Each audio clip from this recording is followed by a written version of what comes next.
Morning student, आज हम देखेंगे मेरा अहोभाग्य यह पाठ। सॉरी, यह पाठ लिखा है चंद्रगुप्त विद्यालंकारियों ने और इनका परिचय देते समय हम कह सकते हैं 1906 में इन्होंने रचनाएं की हैं। इनका जन्म है 1906 का, इनका जन्म हुआ 1906 से। इन्होंने बहुत सी रचनाएं की, जैसे संदेह, मेरा बचपन, न्याय की रात, मेरा मास्टर साहब, चंद्रकला, पगली, 3 दिन, भय का राज्य, देव और मानव आदि रचनाएं उन्होंने की है। और उनका परिचय देते समय हम कह सकते हैं इन्होंने साहित्य एवं पत्रकारिता के क्षेत्र में उल्लेखनीय कार्य किया है। प्रस्तुत पाठ में लेखक ने गुरुदेव रविन्द्रनाथ टैगोर जी से हुई भेंट के संबंधित एक संस्मरण बताया है, जिसके चलते उनको याद आया होगा कि गुरुदेव से मिलते समय ये ऐसी बात हुई थी। वही बात उन्होंने अपने साथ शेयर की है, बांटी है। हुआ क्या था ये हम देखेंगे इस पाठ में।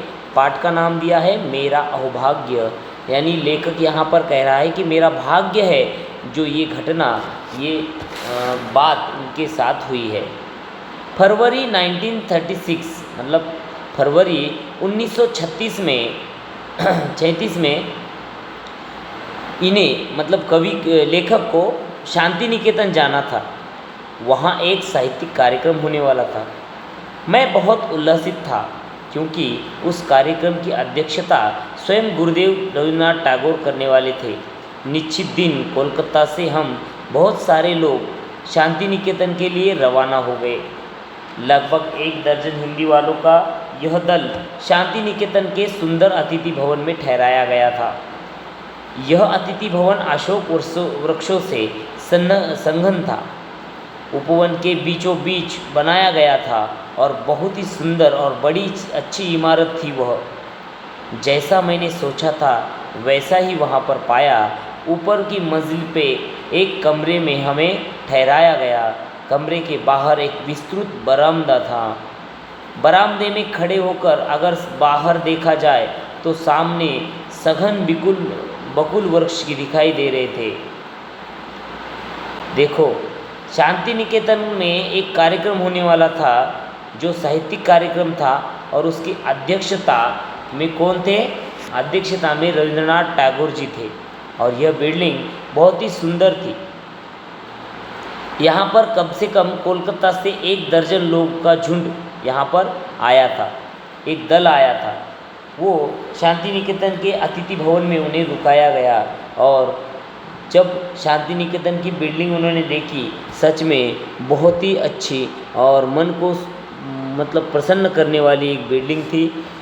आजू बाजू में जो निसर्ग का वातावरण था वो भी बहुत सुंदर था, और उसे देखकर हर कोई मोहित हो ऐसा वातावरण वहाँ पर मौजूद था।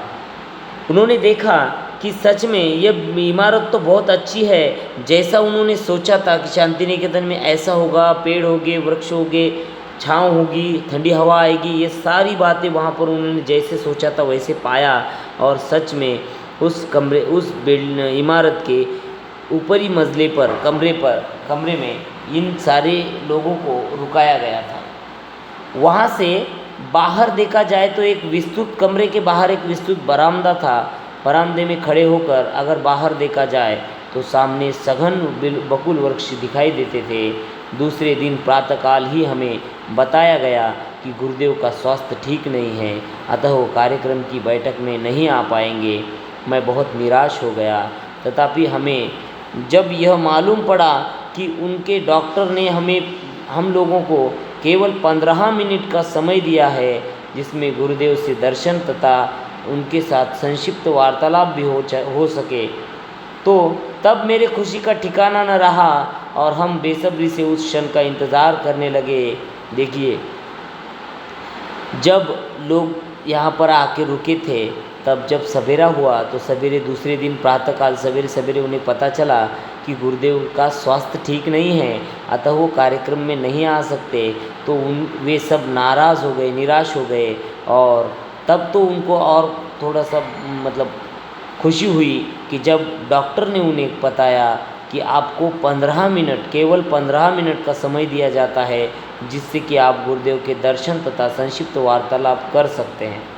तो इतना सुनने के बाद ही लेखक का खुशी का ठिकाना न रहा। वे बेसब्री से उस क्षण का इंतज़ार कर रहे थे जिस क्षण में वो गुरुदेव से मिल जाए।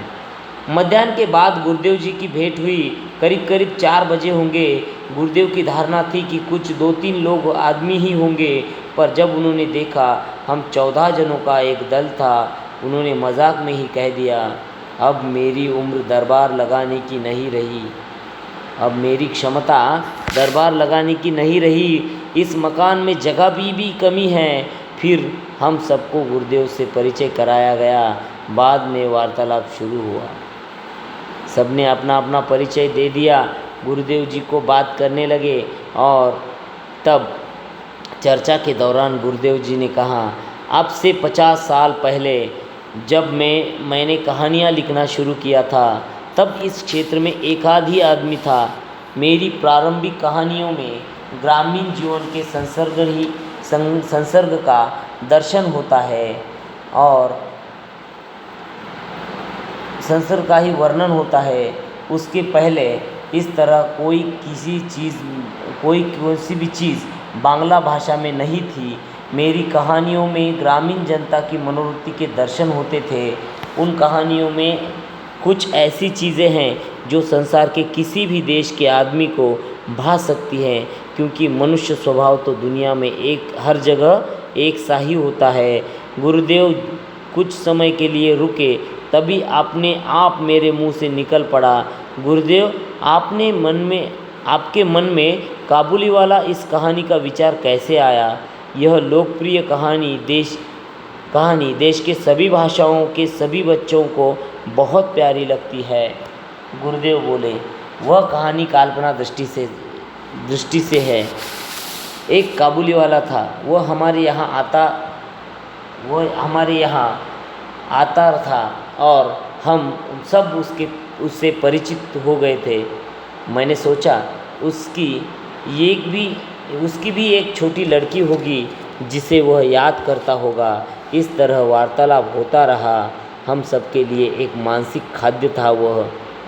आश्चर्य की बात यह कि 15 मिनट के बजाय 40 मिनट हो चुके थे। अब गुरुदेव उठे और चल पड़े। जाते जाते उन्होंने कहा, जब मैं ऐसे किसी से वार्तालाप के लिए कम समय देता हूँ, तब मेरी वह बात मुझे सचमुच ठीक नहीं मानिएगा, क्योंकि मुझे स्वयं लोगों को बातचीत करने में बड़ा आनंद आता है। हम सब ने गुरुदेव को धन्यवाद दिया और विदा ली। मैं अतिथि गृह के कमरे में वापस चला गया। गुरुदेव के साथ हुए वार्तालाप से मुझे एक असाधारण उल्लास की अनुभूति हो रही थी, पर जब मुझे पता चला कि जिस कमरे में मुझे ठहराया गया था, उसी कमरे के बरामदे में बैठकर गुरुदेव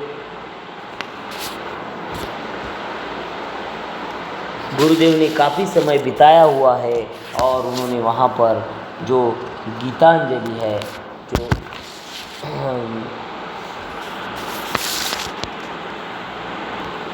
उसका अधिकांश भाग वहाँ पर लिखा था। और तब तो उनके खुशी का ठिकाना न रहा जब उन्हें पता चला। मुझे तो यह भी बताया गया कि गुरुदेव ने गीतांजलि का अधिकांश भाग इसी कमरे के बरामदे में बैठकर लिखा था। सचमुच आज मैं भाव विभोर हो उठा। क्या यह सच है कि मेरा अभाग्य था कि मैं उसी कमरे में ठहराया गया जिसमें नोबेल पुरस्कार प्राप्त गीतांजलि की रची गई थी। इस तरह से गुरुदेव लेखक को अपने अहोभाग्य का दर्शन होने लगा। देखो, गुरुदेव ने अपने जो लोग थे उन्होंने समझ लिया कि 2-4 लोग होंगे, पर वहाँ पर कुल मिला के कितने लोग थे? 14-15 लोग थे। उनको देखकर गुरुदेव ने मजाक नहीं कह दिया कि अब मेरी जो क्षमता है वो दरबार लगाने की नहीं रही। ऐसे में फिर उनसे संक्षिप्त वार्तालाप शुरू हुआ। वार्तालाप के दौरान लेखक के मुंह से अचानक निकल गया कि गुरुदेव, काबुलीवाला इस कहानी का आपके मन में कैसे विचार आया? तब गुरुदेव जी ने पूरी कहानी बताई कि हमारे यहाँ एक काबुलीवाला था और वो हमसे परिचित हो चुका था।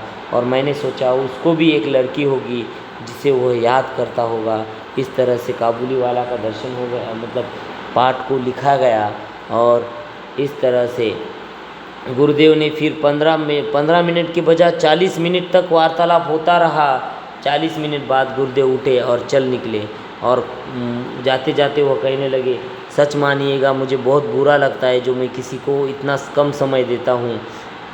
फिर वो वहाँ से चले गए, सभी ने गुरुदेव को धन्यवाद दे दिया और फिर वे अपने अपने कमरे में लौटने लगे।